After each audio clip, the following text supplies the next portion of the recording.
We have 5 restaurants that fall under our purview. We have Pacific Beach Ale House, Water Bar San Diego, Backyard Kitchen and Tap, and we have 2 Union Kitchen and Taps, one downtown and one up in Encinitas. The 3 that I first named, they were all in Pacific Beach. When we got word from the state or from the city on last Wednesday, that we could open up for in-service dining, we decided to open up all of our restaurants except for the Gaslamp location. So when Governor Newsom announced that, it seemed like it was a little bit sudden, maybe a little bit earlier than people expected. What was it for you guys? What was it like on your end? Was it pretty straightforward as far as having a plan to reopen, or what were some of the things that you guys weighed out as far as when to open and what you needed to do that? No, it was a mad dash. It was very hectic because we really didn't anticipate that they were going to allow us to open up that quickly. Even when the governor announced, here's the requirements that the cities will have to follow and the restaurants will have to follow when you reopen. That was a nice 12-page guidelines. And then when we got the word on Wednesday, it was a totally separate list of guidelines. So some were a little bit more stringent, some were a little less stringent, but it was just new. So it was a little confusing and a little difficult sometimes to be able to figure out what we were going to do and how we were going to do it. We read a lot that restaurants have such thin margins. So to be able to open at not full capacity, but at a limited capacity, to have these restrictions, does it still weigh out being closed? No, it doesn't. It doesn't make sense to open.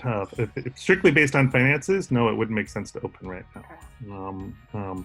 Because it's not only are you opening up at less capacity, it's also there's a lot of other expenses that weren't included before. Some people operate on pretty razor thin margins. You have the plexiglass that they're requiring for social distancing, as well as the 6-foot table space. Plexiglass is $160 to $180 a sheet, and it's impossible to find. And then you have to have somebody put it together, and then you have to, the Clorox wipes and sanitizing solutions, the extra labor and having somebody go through on a very regular basis and clean and sanitize all of the high touch points.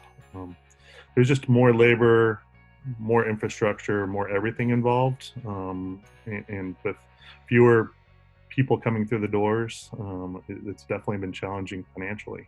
But for us, it was definitely about getting the momentum of being open back up and making sure that we're in the forefront of people's minds when they think of a place to go.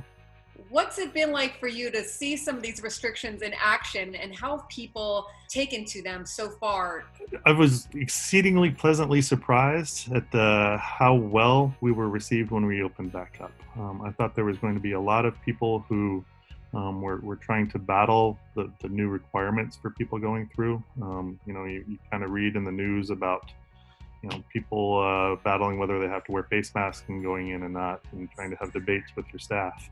So I was expecting quite a bit of that, and I was exceedingly pleasantly surprised by how nice and exceedingly grateful that people were just to be able to go out and have some sense of normalcy again. It was great. I think the biggest challenges was the basic educating ourselves, and then educating our staff, and then trying to educate the public.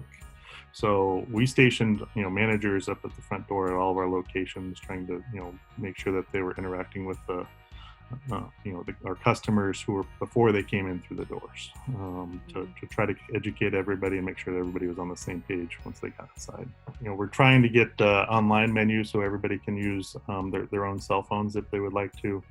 Everything else has to be single use.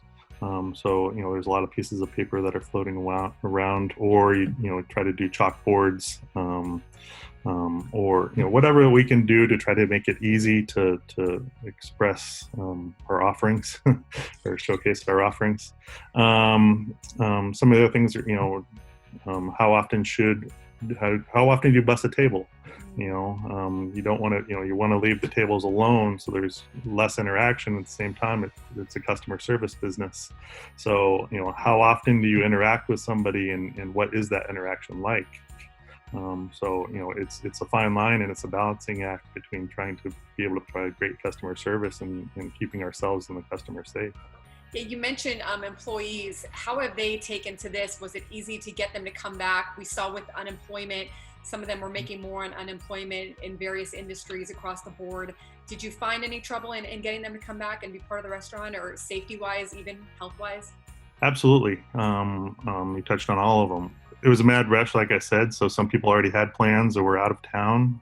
We probably had 20 to 25% of our staff that was available to come in opening weekend. And then even then, some people are scared. They don't want to come in. We've had some very long tenured employees, 8 or 10 years, that have decided not to come back yet, just because of the unknown. And then, yes, the unemployment, the extra revenue that they're making on unemployment has been a challenge as well. I think, not as much for a lot of the directly tipped employees, servers and bartenders, but the support team, the bussers, kitchen, back of house, hostesses, all of the people that you kind of the backbone, but don't make as much money financially. It's been a challenge in getting them to come back. Plus, a lot of times those are entry-level positions, and with San Diego State and UCSD and USD and all the universities that closed, a lot of our staff went home to be with their families. So yeah, it's definitely been a challenge. And in getting back to the financial aspect, that's for the businesses, the extra labor has been very challenging as well. We probably did about 20% of our normal revenue for a weekend, 20-25% of our revenue. And then when you add the extra labor and you add all the different pieces that we had to put in place to get open, it's been very challenging. And it was, at the end of the day, it's not making money, but it's motivating for us, and it's motivating for the staff just to get moving again.